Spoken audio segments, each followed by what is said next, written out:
સર્વે ભવન્તુ સુખિનઃ, સર્વે સંતુ નિરામયા, સર્વે ભદ્રાણી પશ્યંતુ, માં કશ્ચિત દુઃખ ભાગ ભવે.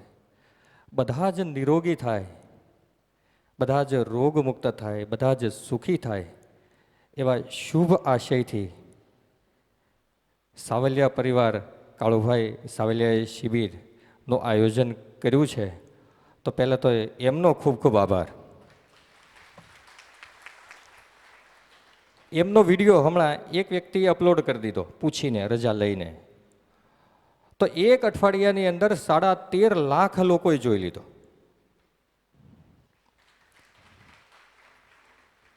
એટલે જાગૃતિ પણ આવી રહી છે. અને કાળુભાઈ આવી શિબિરો કરીને યોગ્ય માર્ગદર્શન મળે એ માટેના પ્રયાસ કરી રહ્યા છે. તમે લોકો સવારથી બેઠા છો, થોડો કંટાળો પણ આવતો હશે, એટલે મુદ્દાસર ટૂંકી વાત કરીશું, ભાષણ નહીં. કે જે મૂંઝવતા પ્રશ્નો હોય, આપણને મનમાં રહેતું હોય, એનો જવાબ મળી જાય એવો પ્રયાસ હશે. અહીંથી સાંભળ્યું આપણે કે રાંધેલું નહીં ખાવાનું, કાચું કાચું બધું ખાવાનું, રસાહાર કરવાનો, રોકેટમાં બેસવું એને તો કાંઈ નહીં, લો પાણી નહીં, નિર્જલા સાહેબને કીધું. તો સાંભળવામાં થોડુંક આપણને વિચિત્ર લાગતું હશે કે આવું થઈ શકે, આવું થાય. તો બધું જે સાચું છે. તમારી સામે હેલી જે આવી હતી, 1 વર્ષથી પણ વધારે સમય થયો, હજી એણે રાંધેલું ભોજન નથી કાઢ્યું. ડૉક્ટર રિતેશભાઈ ચોસલિયા આવીને અહીંયા કહી ગયા, વીર ડૉક્ટર, જેને મહાવીર કહી શકાય, પોતાના પગ ઉપર જે કુહાડો મારવા માટે તૈયાર હોય, અને ડૉક્ટર હોવા છતાં 56ની છાતી કરીને એને પારસબેન પણ આવીને કહી ગયા અહીંયા. આવા ડૉક્ટરો છે જે સત્ય કહેવા માટે 56ની છાતી રાખીને અહીંયા આવીને કહે છે કે અમારા દવાખાને આવો તો હું તમને વેતરી નાખીશ, નહીતર એનડીએસ છે એ શ્રેષ્ઠ છે. એટલે એનડીએસ શું છે? New diet system. તો એનડીએસ એક ચમત્કાર છે, એક આશ્ચર્યજનક પરિણામ છે. એલોપેથી હોમિયોપેથી કરતાં પણ ઝડપથી રિઝલ્ટ આપે છે. 1 પણ રૂપિયાનો ખર્ચો નથી એક્સરસાઇઝ કાંઈ. આજનું જે હેલ્થનું વિજ્ઞાન છે એ એકદમ ઊંધા રસ્તે જઈ રહ્યું છે, એકદમ ઉલટા. અને ઉલટા રસ્તે ગમે એટલું જાય તો ઘાચીના બળદની જેવું થાય, ત્યાં જ. સવાર થાય ને આખો રાત ફરતો હોય તો એ ત્યાં જ હોય. એમ અહીંથી જો આપણે બોમ્બે જવું હોય તો અહીંથી આપણે બહાર નીકળીએ અને ડાબા હાથ ઉપર જઈએ તો બોમ્બે આવે, જમણા હાથ ઉપર જઈએ તો બરોડા આવી જાય, અમદાવાદ આવી જાય, આમ જઈએ તો રાજસ્થાન, હિમાલય બધું જ આવી જાય, પણ મુંબઈ આવે નહીં. એમ આજનું જે વિજ્ઞાન છે એ બિલકુલ ઉલટી દિશામાં ચાલી રહ્યું છે. એક ઉદાહરણ આપું ખાલી, કે ડાયાબિટીસ લગભગ સામાન્ય રોગ છે, મોટા ભાગના લોકોને ડાયાબિટીસ છે. ડાયાબિટીસ માટે ડૉક્ટર આગળ જઈએ આપણે તો શું કે ભાઈ એટલી ટેબ્લેટ્સ, કેપ્સ્યુલ વગેરે વગેરે તમારે રોજ લેવાની છે. થોડા વર્ષ પછી જો ડાયાબિટીસ વધી જાય, ડૉક્ટર આગળ જઈએ કે ભાઈ ડાયાબિટીસ વધી ગયો છે, શું કરવાનું? તો કે ભાઈ ઇન્સ્યુલિન્સ લેવું પડશે. તો ઇન્સ્યુલિન શરૂ થાય. પછી પાછા જઈએ કે હવે, તો કે હવે સવાર સાંજ લેવાનું. પાછું વધી જાય ને કહીએ હવે, તો એમ કે હવે યુનિટ વધારવા પડશે, 10 યુનિટ લ્યો છો તો 15 લેતા હોય તો 20. પણ એ એમ નથી કહેતા કે આ દવા, આ ટેબ્લેટ્સ, ઇન્જેક્શન, આ કોર્સ છે, આ કોર્સ પૂરો કરી દો ડાયાબિટીસ મટી જાય. આવું કહે છે આપણને. ડાયાબિટીસ થવા માટેનું નાનકડું કારણ છે, હાવ નાનકડું, તમને આશ્ચર્ય થશે. અને ડાયાબિટીસ દૂર કરવાનું એનથી પણ નાનું કારણ છે, એકદમ નાનું કારણ.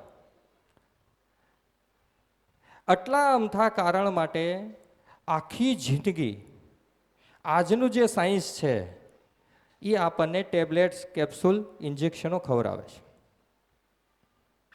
પારસબેને આમ આંગળી ચીંધી કે પહેલો જે નકશો છે આતરનો, NW ઓકરે બનાવ્યો છે. પોતાની આખી જિંદગી મોટું આતરડું શું કામ કરે છે એની માટે ખર્ચી નાખી છે, આખી જિંદગી. તો ડાયાબિટીસ કઈ રીતે થાય છે? આજનું સાયન્સ એવું કહે છે ડાયાબિટીસ મટાડવા માટે કે ભાઈ કઈ રીતે મટે, તો કે એક આનુવંશિક રોગ છે ડાયાબિટીસ થવાનું કારણ આજનું સાયન્સ આપે છે. અસંખ્ય ઉદાહરણો એવા છે કે પેરેન્ટ્સને હોય અને બાળકને ન હોય, કે બાળકને હોય અને માતા પિતાને ન હોય. એટલે આ કારણ સાયન્સનું ખોટું છે. સાયન્સ બીજું કે છે ડાયાબિટીસ મટાડવો હોય તો એણે 1 કલાક જોરથી ચાલવું પડે, શ્રમ કરવો પડે, પરસેવો થઈ જવો જોઈએ, તો ડાયાબિટીસ ધીરે ધીરે નીચો આવે અને બંધ થઈ જાય.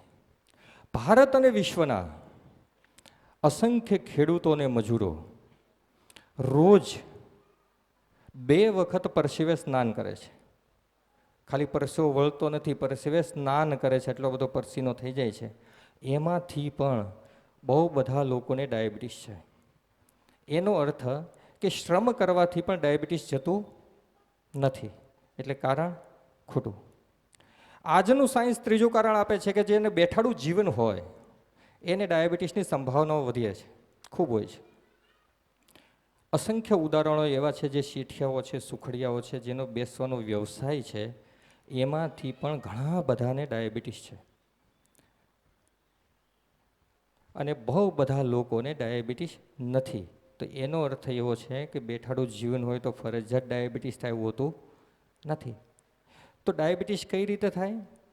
સિમ્પલ કારણ, આપણા શરીરની અંદર પેનક્રિયાસ અને આ મળદ્વાર આગળનો છેલ્લો પોઈન્ટ, લાસ્ટ પોઈન્ટ, એ ઇન્સ્યુલિન શરીરમાં બનાવે છે. એની ઉપર કાંઈ પણ લેયર થઈ જાય, ક્ષાર થઈ જાય, મળ આવી જાય તો શરીરમાં ઇન્સ્યુલિન બનતું બંધ થઈ જાય. આને કહેવામાં આવે છે ડાયાબિટીસ. બસ 3 બાત જે દીદીએ કીધી યાદ રાખી લો, એટલે એ પોઈન્ટ છે એ સાફ થઈ જાય એટલે ડાયાબિટીસ ભાગી જાય. બહુ સીધું સાદું સરળ છે. રોગ થવાનું, રોગનું જો અહીંથી પૂછવામાં આવે ને તો દરેક વ્યક્તિ હાથ ઊંચો કરે કે મને ડાયાબિટીસ છે, ને થાઇરોઇડ છે, ને ઘૂંટણનો દર્દ છે, ને લોહીનો પ્રોબ્લેમ છે, ને એટેક છે, ને કેન્સર છે, ને હજારો પ્રકારના રોગ છે, હજારો પ્રકારના. એમાંય અંદર જઈએ તો ડાયાબિટીસ એ ટાઈપને, બી ટાઈપને, આ ટાઈપને, તે ટાઈપને, આખું ડાયાબિટીસનું વિજ્ઞાન. એમ દરેક રોગનું વિજ્ઞાન. પણ દરેક રોગ થવાનું કારણ એક જ છે. એક જ કારણથી બધી જ પ્રકારના રોગો થાય છે. જો કારણ એક હોય તો એનું નિરાકરણ પણ એક જ. એક જ કારણથી થાય તો એક જ કારણથી ભાગી જાય. પણ મેં કીધું એમ આખી ઊંધી દિશામાં આપણને ચલાવ્યા છે. આટલા નાનકડા કારણથી જો આખી જિંદગી આપણે ટેબ્લેટ્સ લેવી પડતી હોય તો એ કાણા સાફ કરી દઈએ તો ભાગી જાય. એમ કારણ શું છે? શરીરમાં રહેલો મળ. આયુર્વેદ શું કહે છે? શરીરમાં રહેલો દોષ. દરેક રોગ થવાનું કારણ આ છે. એટલે અહીંયા કોઈ ફાઇલ જોવામાં આવતી નથી, વ્યક્તિગત કહેવામાં આવતું નથી. એટલે તમને ઘૂંટણનો દર્દ હોય તો એક જ દવા, એટેક આવ્યો હોય તો એક જ દવા, થાઇરોઇડ હોય તો એક જ દવા, બીપી હોય તો એક જ દવા, કોઈ પણ રોગ હોય દવા એક જ. કેમ કે રોગ થવાનું કારણ શું છે? શરીરમાં રહેલો દોષ. દોષ દૂર કરવા માટે શું કરવાનું? 3 બાતે યાદ રાખની. જે દીદીએ ગીત ગાયું સરસ મજાનું, આપણે પણ ગાયું, બસ એને યાદ રાખવાનું છે. એક ઉપવાસ, એક જે આપણે જ્યુસ પીધું જ્યુસ, કોઈ પણ લીલા પાંદડાનું આમળા નાખેલું જ્યુસ, એ શું કરે છે? સફાઈ કરે છે. એટલે ક્યાં સુધી પીવાનું? આજે તો પહેલો દિવસ છે, નિવાસ નથી, નહીતર અહીંયા જ્યારે 5-5, 10-10 દિવસની શિબિર કરીએ છીએ તો એની અંદર અનલિમિટેડ પાઈએ છે. એટલે કે 4 ગ્લાસથી ઓછું નહીં પીવાનું કોઈએ. 4 ગ્લાસ, 8 ગ્લાસ, 12 ગ્લાસ પીવાનું, અહીંયા દેખાય ત્યાં સુધી પીવાનું.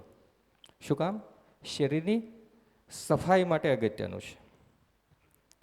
અને ત્રીજું, સંજીવની ક્રિયા, જે અહીંથી સમજાવી દીધું એની માં, બરાબર? એ એટલું બધું અગત્યનું છે એટલે એને નામ આપ્યું છે સંજીવની ક્રિયા. આ 3 કરવાથી શરીરમાં રહેલા દોષો દૂર થાય છે અને શરીર સાફ થઈ જાય છે. એટલે બધી જ પ્રકારના રોગો ભાગી જાય છે. એટલે શું થાય છે કે પહેલાં આંતરડું સાફ થશે, પછી માંસપેશીઓ સાફ થશે, પછી સ્નાયુઓ સાફ થશે, પછી બધી નાડીઓ છે નાડીઓ સાફ થઈ જશે, પછી છે ચામડી સાફ થશે, પછી હાડકાં સાફ થશે. આ રીતે આખું શરીર સાફ થઈ જશે. શરીર સાફ થઈ જાય પછી અંતઃકરણ સાફ થશે, મન, બુદ્ધિ, ચિત્ત અને અહંકાર. એમાં પણ દોષ છે. શરીરમાં જો દોષ હોય એને આપણે બીમારી કહીએ છીએ. ઇન્દ્રિયની અંદર દોષ હોય એને નબળાઈ કહીએ છીએ. મનની અંદર દોષ હોય એને ચિંતા કહીએ છીએ. બુદ્ધિની અંદર જો દોષ હોય તો નિર્ણયો બધા જ ખોટા આવે છે, સત્યના દર્શન નથી થતા. સાચું એ ખોટું દેખાય છે ને ખોટું એ સાચું દેખાય છે. અને એ જ રીતે અહંકારની અંદર જો દોષ હોય તો ધૃણા, નફરત, વેરઝેર, રાગ, દ્વેષ આવું સમાજની અંદર પરિવર્તિત થાય છે. ક્યાંથી થાય છે? અહીંથી થાય છે. એટલે એનડીએસ કરવાથી શરીર છે એ સાફ થઈ જાય છે, તો શરીરની બીમારી વહી જાય છે અને અખંડ સ્વાસ્થ્યની પ્રાપ્તિ થઈ જાય છે. એમ ઇન્દ્રિયના દોષ દૂર થઈ જશે તો અખંડ ઉર્જાની પ્રાપ્તિ થશે, અખંડ શક્તિની પ્રાપ્તિ થઈ જશે. મનની અંદરના દોષ દૂર થશે તો ચિંતા વહી જશે અને પ્રેમ પ્રગટ થશે. બુદ્ધિની અંદરના દોષ વયા જશે તો સત્યનું દર્શન થશે.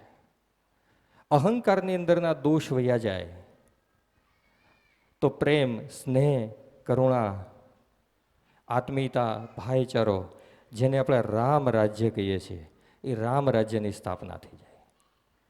આ ફક્ત શેના આધારે છે? ખોરાકના આધારે. તો આપણે કહીએ છીએ ખાવું તો પડે ને યાર. અહીંથી કહેવાની શરૂઆત કરો, શું કામ જમો? વડીલ તમે શું કામ જમો છો?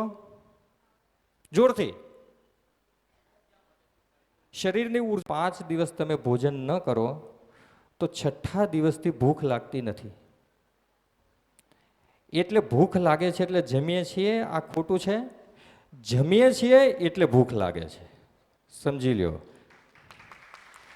જ્યાં સુધી શરીરની અંદર અન્ન પડેલું છે, મળ પડેલો છે, ત્યાં સુધી ભૂખ લાગશે. એક વખત શરીરને સાફ કરી દો, મળ નીકળી જાય એટલે ભૂખ લાગતી બંધ થઈ જશે. 6થા દિવસથી ભૂખ નહીં લાગે. હવે કહીએ છીએ શક્તિ માટે જમીએ છીએ, વિટામિન્સ માટે જમીએ છીએ, મિનરલ્સ માટે જમીએ છીએ. જો સાયન્સમાં આપણે જવું હોય, સાયન્ટિફિક રીતે સમજવું હોય, માની લો કે એક ત્રાજવું છે. આપણે જે જમીએ છીએ બપોરે અત્યાર સુધી જે જમતા, શાક, રોટલી, દાળ, ભાત વગેરે વગેરે, ગુજરાતી થાળી હોય, મહારાષ્ટ્રીયન હોય, પંજાબી હોય, સાઉથ ઇન્ડિયન હોય, કોઈ પણ ભારતીય થાળી મૂકી હોય, અને બીજા પલ્લાની અંદર આજનું વિજ્ઞાન જેને શ્રેષ્ઠ કહે છે, એ 1000-1500 કે 2000 રૂપિયાની કિલો જે બદામ આવે છે એ મૂકી દેવાની. શું કામ મૂકવાની? કે આજનું વિજ્ઞાન એવું કહે છે કે ભારતીય થાળી કરતાં 20 ગણી વધારે શક્તિ બદામમાં છે, 20 ગણા વધારે વિટામિન્સ બદામમાં છે, 20 ગણી વધારે કેલરીઝ બદામની અંદર છે. એટલે કે ઓલ ન્યુટ્રિશન ભારતીય થાળી કરતાં 20 ગણા વધારે બદામમાં છે. ત્રાજવાને સરખું તોડી લેવાનું અને એ બધી જ બદામ આપણે ખાઈ જવાની.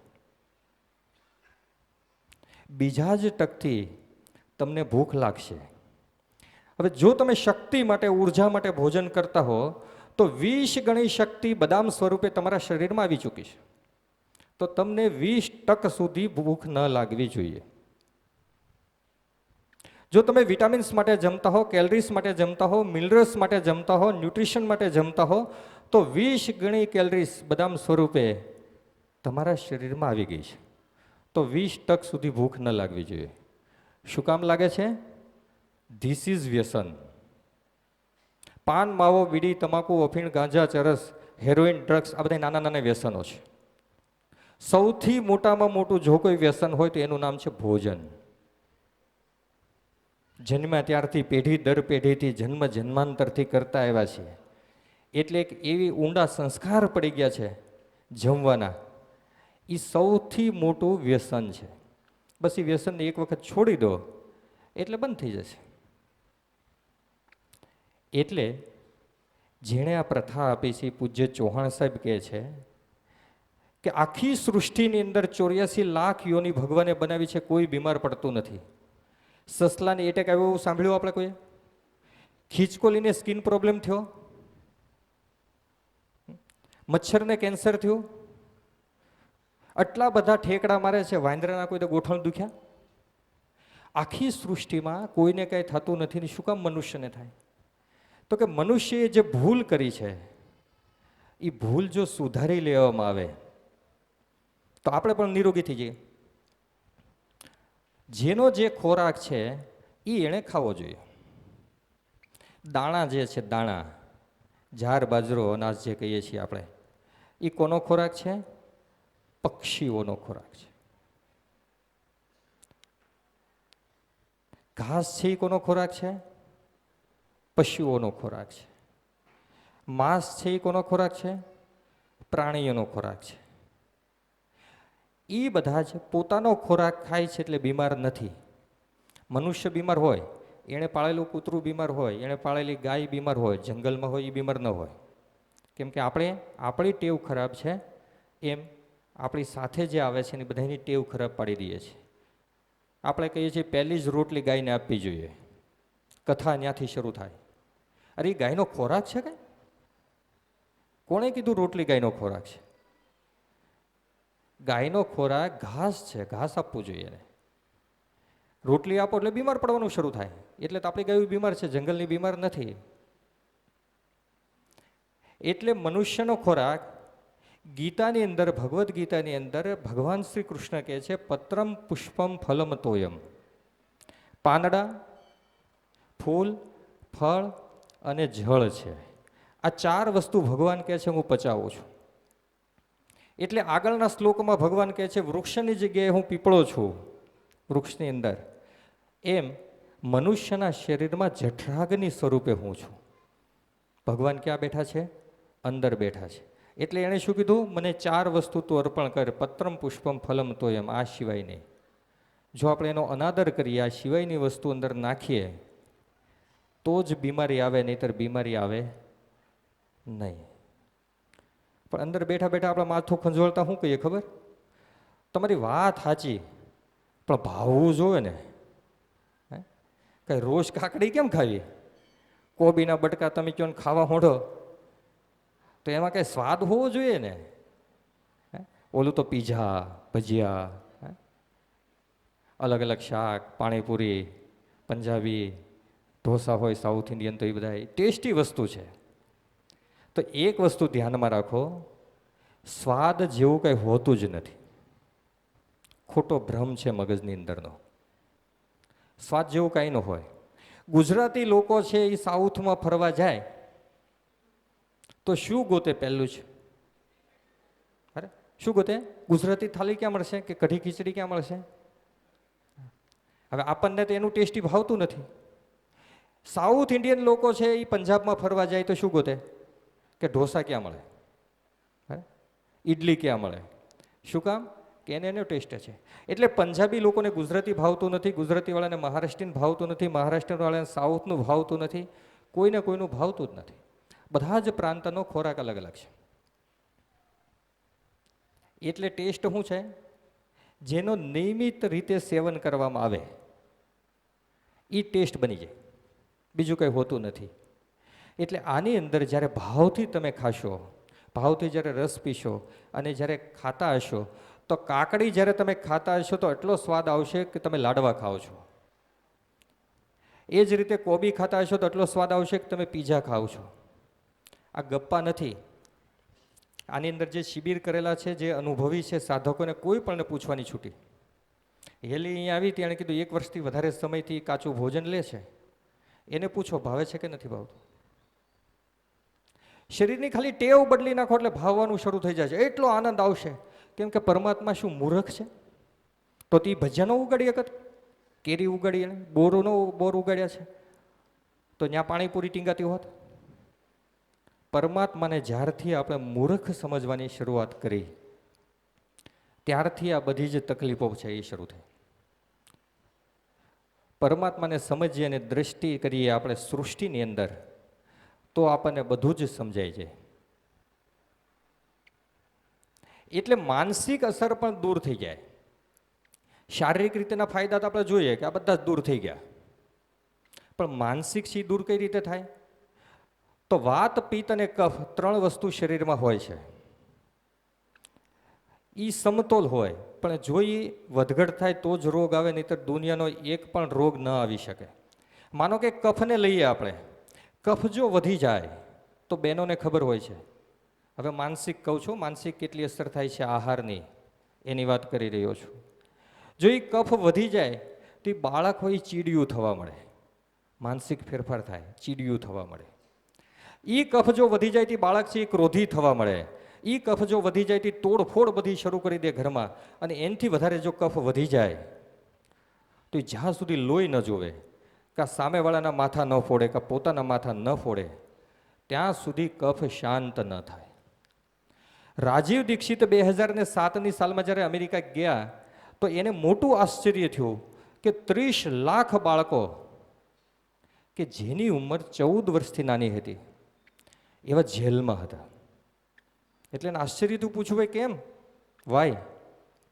એટલે જવાબ મળ્યો કે અહીંયા બધાને લાયસન્સ છે, ઘરેથી ગન લઈને નીકળી જાય છે, જ્યાં લોકોના ટોળા જોઈને ધડ ધડ ધડ ધડ ધડ, બસ સ્ટેશન હોય, રેલવે સ્ટેશન હોય, ગમે ત્યાં, કાં પોતાના ક્લાસમાં, અને છેલ્લી ગોળી પોતે ખાઈ લે અને મરી જાય.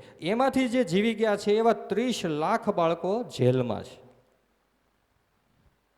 આ સમાચાર હતા કે ઘરેથી ગન લઈને. પણ એને એવી કેમ ઈચ્છા થઈ કે મારે બધાને મારી નાખવા છે? એની એવી કેમ ઈચ્છા ન થઈ કે વૃદ્ધ મા બાપની હું સેવા કરું? એની એવી કેમ ઈચ્છા ન થાય કે નિઃસહાય જે હોય એને ટેકો બનવું?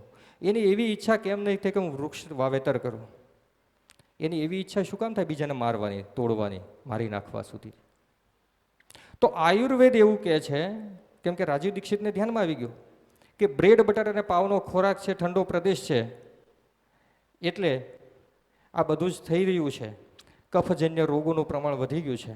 પણ આયુર્વેદ એવું કહે છે કે એ કફ જો સપ્રમાણ હોય તો એની જેવો પ્રેમાળ બાળક જ ન હોય.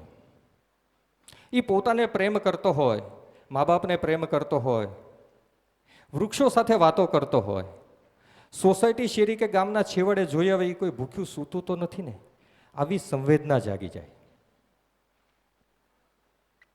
ક્યારે? કફ સપ્રમાણ હોય તો વાત પિત્ત અને કફને જો સપ્રમાણ કરવા હોય તો પત્રમ પુષ્પમ ફલમ તોયમ. બસ ભગવાને ગીતામાં જે કીધું છે યાદ રાખીને ખાઈએ તો આખી સૃષ્ટિ છે એ ચેન્જ થઈ જાય. એટલે સમાજની અંદર ધૃણા છે એ દૂર થતી જાય, વેરઝેર વૈયા જાય, ભ્રષ્ટાચાર વૈયા જાય, લાગવકશાહી વહી જાય. કેમ કે હું કહું છું કે આ સ્ટેજ એવું છે, આ ઇન્ડિયા સિસ્ટમ એવી છે કે વિશ્વના તમામ પ્રશ્નોના જવાબ છે. આપણે આગળ સમય નથી એટલે બહુ નથી કહેતો, બાકી એક પણ પ્રશ્ન એવો નથી કે અહીંયા જવાબ ન હોય. દાખલા તરીકે અહીંથી કહેવામાં આવ્યું કે ભાઈ દૂધ નથી ખાવાનું. દાખલા તરીકે દૂધ ન ખાય એટલે શું થાય? ચા ન પીએ આપણે. વિશ્વનો સમસ્યા કઈ છે? Global warming. બરાબર, મોટી સમસ્યા છે, આખું વિશ્વ ચિંતિત છે. ચા જો છોડી દેવામાં આવે, આપણે બધા ચા ન પીએ તો શું પરિણામ આવે? પહેલા આસામની અંદર મોટા મોટા ઘનઘોર જંગલ હતા. ચા પીવાની આપણે શરૂ કરી એટલે જંગલોનું કટિંગ શરૂ થઈ ગયું ને અવડા નાના નાના ચાના છોડ ત્યાં વાવેતર કરવા મળ્યા. આખા કેટલાય પ્રાંતોની અંદર જંગલો નાશ પામ્યા. હવે ચા બંધ થઈ જાય તો પાછા જંગલો ઊભા થઈ જાય કે નહીં? આપણે છે પાકું ભોજન ઓછું કરીએ અને કાચું ભોજનની શરૂઆત કરીએ તો લોકો દાડમ વાવે કે નહીં, જમરૂખ વાવે કે નહીં, સીતાફળ વાવે કે નહીં, મોસંબી વાવે કે નહીં, નારંગી વાવે કે નહીં? જંગલો થઈ જાય કે નહીં? ગ્લોબલ વોર્મિંગ દૂર. વિશ્વનો બીજો પ્રશ્ન છે આતંકવાદ, કા ઝઘડા, દંગા ફસાદ, વેર ઝેર. નાના નાના આપણા ગામમાં સોસાયટીના શેરીના ઝઘડાથી લઈ ઉત્તર કોરિયા અને અમેરિકા સુધી બધા જ બાંધી રહ્યા છે. આનું કારણ શું છે? મગજમાં રહેલી ધૃણા, વેરઝેર, નફરત, આ બધું છે. શેના હિસાબે આવે છે? ખોરાકના હિસાબે. પહેલાં એવું હતું, સાયકલ હતી, એક સાયકલ બીજી સાયકલની સાથે ટકરાય તો શું થાય? કે પડી ગયા હોય, ઘોડી ચડાવીને ઊભા કરે એને કે વાગ્યું નથી ને? તો કે ના ના, નજીકનું ઘર હોય ત્યાં બેસે, વાતો કરે, મંગલ કરે. અને અત્યારે સુરતની અંદર એક હોન્ડા બીજા હોન્ડાને ભટકાઈ જાય તો પહેલાં તો ડોળા જેવા કાઢે કે જાણે એના બાપાનું ખૂન કરી નાખ્યું હોય આપણે. અને જો સારા ગ્રહ હોય તો ઠીક છે, નહીંતર તો ઝઘડા જ શરૂ થઈ જાય. તો ફેર ક્યાં થયો? આહારનો. આહારનું પરિવર્તન થશે એટલે મન, બુદ્ધિ, ચિત્ત અને અહંકાર બધું જ જ્યારે પવિત્ર થઈ જશે ત્યારે આખા સમાજની અંદર પ્રેમ, સ્નેહ, આત્મીયતા અને કરુણા પ્રગટ થતી છે. એટલે ભગવાન શ્રી કૃષ્ણએ ગીતાની અંદર વર્ણન કર્યું છે. આનો ત્રીજો ફાયદો જ જણાવું છું, આધ્યાત્મિક ફાયદો. કેમ કે આ પ્રથા છે મોજ, મજા, મસ્તી, સ્વાસ્થ્ય, આનંદ મોક્ષ અને પ્રભુ પ્રાપ્તિ સુધી જાતી ટ્રેન છે. ખાલી પરિચય થઈ શકે, 10-10 દિવસની શિબિર હોય તો એક એક મુદ્દાને આખા દિવસ સુધી આપણે સમજી શકીએ. ભગવાન શ્રી કૃષ્ણએ ગીતાની અંદર વર્ણન કરેલું છે સાત્વિક, રાજસી અને તામસી. 3 પ્રકારના મનુષ્યના વર્ણનો છે. કે એક છે તામસી. તામસીને શું ગમે? બસ સૂઈ રહેવું ગમે. એ એવો જ ધંધો પસંદ કરે, એવું જ પ્રકૃતિની બધી પસંદ કરતો હોય છે વાતાવરણ, કે એને વધારે આરામ મળે. બસ ઊંઘ એને પ્રિય હોય છે. તો કેવો ખોરાક એને પ્રિય હોય? તો ભગવાન વર્ણન કરે છે ગીતાની અંદર કે વાસી, સડેલો, દુર્ગંધયુક્ત આ ખોરાક કોને પસંદ હોય? જે તામસી છે એને. થાળી જોઈને આપણે નક્કી કરી લેવાનું આપણી પ્રગતિ ક્યાં સુધી થઈ છે, આપણને શું ભાવે છે, એટલે ખબર પડી જાય છે આપણે ક્યાં પહોંચ્યા છીએ. એટલે આ તામસી માણસને ભાવતું છે. રાજસી છે એને શું ભાવે? તો કે એની દોડ હોય છે, એક મહત્વકાંક્ષા હોય છે, પ્રાપ્ત કરી લેવાનું હોય છે, પદ પ્રાપ્ત કરવાનું હોય, પ્રતિષ્ઠા પ્રાપ્ત કરવાની હોય, વડાપ્રધાન બની જવાનું હોય, સિકંદર બનવાનું હોય એને. એટલી અતિ ગરમ ખોરાક ખાય. એ એટલો બધો વાસી સડેલો જે છે એ ન ખાય. એટલે એ રાજસી ખોરાક છે તો એ રાજસી માણસ જેનું છે એને પસંદ આવતો હોય છે. ભગવાન કૃષ્ણ સાત્વિક માણસ માટેનું કહે છે ચીકણો, પ્રવાહી, રસયુક્ત આહાર કોને પ્રિય હોય? તો કે સાત્વિક વ્યક્તિને પ્રિય હોય. ચીકણો ને રસયુક્ત શું હોય? બધા જ ફળોનો રસ, બધા જ પાંદડાઓનો રસ, બધા જ ફૂલોનો રસ. આ જે રસ છે એ ચીકણો અને રસયુક્ત જે છે ખોરાક છે તે કોને પસંદ હોય? સાત્વિક વ્યક્તિને પસંદ હોય છે. એટલે જો માનસિકતા પણ ચેન્જ કરવી હોય તો પણ આહાર છે એ અંદર મહત્વનો ભાગ ભજવે છે. છેલ્લી વાત કરીને પૂરું કરું, કેમ કે આપણે ભોજન કરવું છે, પછી સમય રહેશે તો તમારી જ્યાં સુધીની તૈયારી છે ત્યાં સુધી આપણે ચલાવશું, ચિંતા નહીં કરતા. અરે છેલ્લો તમને પ્રશ્ન પૂછું કે આયુર્વેદ છે, આયુર્વેદ એ ઔષધિઓનો ગ્રંથ છે. અસંખ્ય ઔષધિનો વર્ણન છે. એક પ્રકારે તાવ આવે તો તાવની 150 પ્રકારની ઔષધિઓ છે, એનાથી પણ વધારે હશે. તો જીવનની અંદર, તમારા માઇન્ડની અંદર, વાંચવાની અંદર, અનુભવમાં કે કાંઈ પણ સાંભળ્યું હોય અને જે ઔષધિ શ્રેષ્ઠ લાગી હોય એ હાથ ઊંચો કરીને આપણે જવાબ દેવાનો છે કે તમને શ્રેષ્ઠ ઉત્તમમાં ઉત્તમ લાગેલી ઔષધિનું નામ, એક નામ કહેવાનું છે.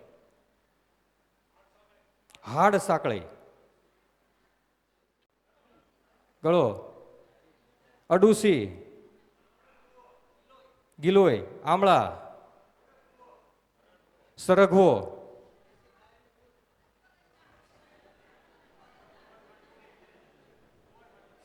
Very good.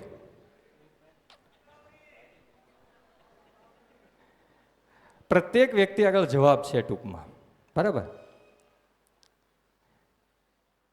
પણ સાંભળવાની પણ એક કળા હોય છે. સાંભળવાની પહેલી કળાનું અંદર કે તન અને મન અહીંયા રહેવું જોઈએ. તન તમારું અહીંયા છે પણ મન રસોઈ કરતું હોય તો ઉડી જાય. એમ ભાઈઓનું ઓફિસમાં ફાઇલ ખોલીને બેઠો હોય તો વયું જાય. સાંભળવાની કળાની અંદર અંદરનો વાર્તાલાપ આપણે હંમેશા શરૂ હોય છે. અહીંથી કહેવાનું શરૂ થાય એટલે વાર્તાલાપ શરૂ થાય, કાં કમ્પેર શરૂ થઈ જાય. ભીતરનો વાર્તાલાપ, અંદરનો વાર્તાલાપ જો બંધ થાય તો જ 100% અંદર જાય. નકર આજનું સાયન્સ કહે છે કે આપણે જે સાંભળીએ છીએ એનું 98% બહાર ફેંકી દઈએ છીએ, અંદર જવા જ નથી દેતા. આપણને જે યોગ્ય લાગે ને એ જ સાંભળીએ, આપણી ધારણા જે મજબૂત કરે ને એ જ સાંભળીએ, બાકીનું ઉડાડી દઈએ. તો આપણે કેમ બદલશું? આપણું પરિવર્તન કેમ થશે? બધી જ વસ્તુ અંદર જાય, એનું એનાલિસિસ પછી થાય તો ધ્યાનમાં આવે, તો આપણે પરિવર્તન થાય, તો બદલીએ. અહીંથી કહેવામાં આવ્યું સવારથી લઈને બપોર સુધી લંઘનમ પરમ ઔષધમ. લાંઘણ જે છે એ સૌથી મોટું ઔષધ છે. લાંઘણ એટલે શું? ઉપવાસ. ન કાંઈ ખાવું, ન કાંઈ પીવું, નહીં આમળા, નહીં અરીઠા, નહીં તુલસી, નહીં ગળો, નહીં હાડસાકળી. સૌથી મોટું કોણે કીધું છે? આયુર્વેદે કીધું છે. લંઘનમ પરમ ઔષધમ. એટલે 3 પ્રકારની પદ્ધતિ બતાવી છે અહીંયા. એક યોગીની ભોજન પ્રથા, એક રોગીની ભોજન પ્રથા અને એક ભોગીની ભોજન પ્રથા. બસ 3 પ્રકારની છે. નક્કી આપણે કરવાનું છે શું કરવાનું છે. એટલે રોગીની ભોજન પ્રથા કેવી છે? ફક્ત ને ફક્ત ઉપવાસ. ખાઈને શરીર બગાડ્યા છે તો ન ખાઈએ તો શરીર કેવા થઈ જાય? સાફ, ક્લીન થવાનું શરૂ થાય. સવારથી બપોર સુધી શું કામ ઉપવાસ કરવાના? લંઘનમ પરમ ઔષધમ. શું કામ? તો કે શરીર 3 કામ કરે છે. ધ્યાનથી સાંભળજો. શરીર પ્રમુખ 3 કામ કરે છે. એક, ખાધેલું છે એ પચાવે છે. નંબર 2, પચાવેલું છે ને નિષ્કાસન કરે છે. જે કચરો વધે છે એ જેવા પ્રકારનો કચરો છે એ દ્વારેથી કાઢી નાખે છે. અને નંબર 3, રિપેરિંગ કરે છે, કાયાકલ્પ કરે છે. આ 3 કામ એક સાથે થઈ શકતા નથી. એટલે ક્રમશઃ થાય. ઇમરજન્સીનું કામ પહેલું થાય. તમે અત્યારે શું કરો છો? મને સાંભળો છો. પણ અહીંયા આગ લાગે તો શું કરીએ? પહેલું ભાગીએ, આપણે બહાર વૈયા જઈએ. પછી આગ ઓલવવાનો પ્રયાસ કરીએ. ઇમરજન્સી શું છે? ભાગવું. રણછોડ રાય કી જય. હા, રણછોડ બનવું પડે કેમ કે આગ લાગી છે. તો ઇમરજન્સી આ 3 કામમાં શું થયું? એક પાચન, એક નિષ્કાસન, એક રિપેરિંગ. તો એમાં જે આપણે ખાઈએ છીએ ઇમ્પોર્ટન્ટ ઇમરજન્સી બને છે શરીર માટે. શું કામ? કે જો પાચન ન થાય તો એનું સડન શરૂ થાય, સડવા લાગે તો શરીર વધારે રોગગ્રસ્ત થઈ જાય. એટલે પહેલું ફટાફટ એને પાચન કરવું પડે. કાં તમે અહીંયા હો કાં તમારી ઓફિસમાં હો, એક સાથે 2 કામ ન થાય. કાં અહીંયા બેઠા છો કાં ઘરે રસોઈ કરો છો. બરાબર? એટલે શું થયું? શરીર પાચન કરવા મળ્યું. સવારથી સાંજ સુધી આપણે જે ખાધું છે એનું પાચન શરૂ થઈ જાય છે. સવારે શું થાય? નિષ્કાસન. કેમ કે કચરો જે છે એ સડે એ પહેલાં કાઢી નાખવો પડે શરીરમાંથી, નહીતર રોગ બધાય શરૂ થાય. એટલે શરીર છે એ નિષ્કાસન કરી દેશે. હવે શરીર છે એ ખાલી પડ્યું છે એટલે શરીર છે એ શું થાય? રિપેરિંગ શરૂ થાય, કાયાકલ્પ શરૂ થાય. ત્યાં આપણે શું કરીએ છીએ? બ્રેકફાસ્ટના નામે ખાવાનું શરૂ કરી દઈએ છીએ. તો પાછું શેમાં લાગે છે? પાચનમાં. એટલે પાચન અને નિષ્કાસન શરૂ થાય છે. રિપેરિંગનો એને અવસર મળતો નથી. એટલે રિપેરિંગ ત્યારે જ થાય કે શરીરમાં ન પચાવવા માટેનું કાંઈ હોય કે ન કાઢવા માટેનું નિષ્કાસન હોય, જેને ઓલરેડી ફાસ્ટિંગ કહેવાય. ઉપવાસ ત્યારથી શરૂ થાય અને જ્યારે ઉપવાસ હોય ત્યારે રિપેરિંગ થાય. એટલે રોગીની ભોજન પ્રથાની અંદર ઉપવાસ, ઉપવાસ અને ઉપવાસ છે.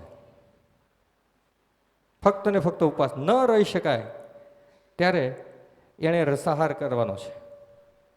ન રહી શકાય ત્યારે રસાહાર અને પછી ફળ ફળાદી. આ છે રોગીની ભોજન પ્રથા. હવે તમે સ્વસ્થ થઈ ગયા, રોગમાંથી મુક્ત થઈ ગયા, તો તમારે નક્કી કરવાનું છે કઈ દિશામાં જવું. ભોગીની ભોજન પ્રથામાં જવું છે કે યોગીની ભોજન પ્રથામાં જવું છે? બસ રોગીની ભોજન પ્રથા એવી છે કે અહીંયા દીદીએ સમજાવી દીધું, સવારથી બપોર સુધી કાંઈ ન ખાવું, બપોરે રસ પીવો, રોંઢે પણ ભૂખ લાગે તો રસ અથવા ફળફળાદી ખાઈ શકાય. રાત્રે દૂધની બનાવટ છોડી અને 30% રાંધેલું અને 70% કાચું ભોજન આપણે લઈએ. આને કહેવામાં આવે છે ભોગીની ભોજન પ્રથા. એટલે સ્વાદનો સ્વાદ આવી જાય અને શરીર પણ નિરોગી રહે, નવા રોગો ન આવે. જૂના રોગો કાઢ્યા પછીની વાત છે. અને યોગીની ભોજન પ્રથા એટલે તમે મુક્ત થઈ ગયા.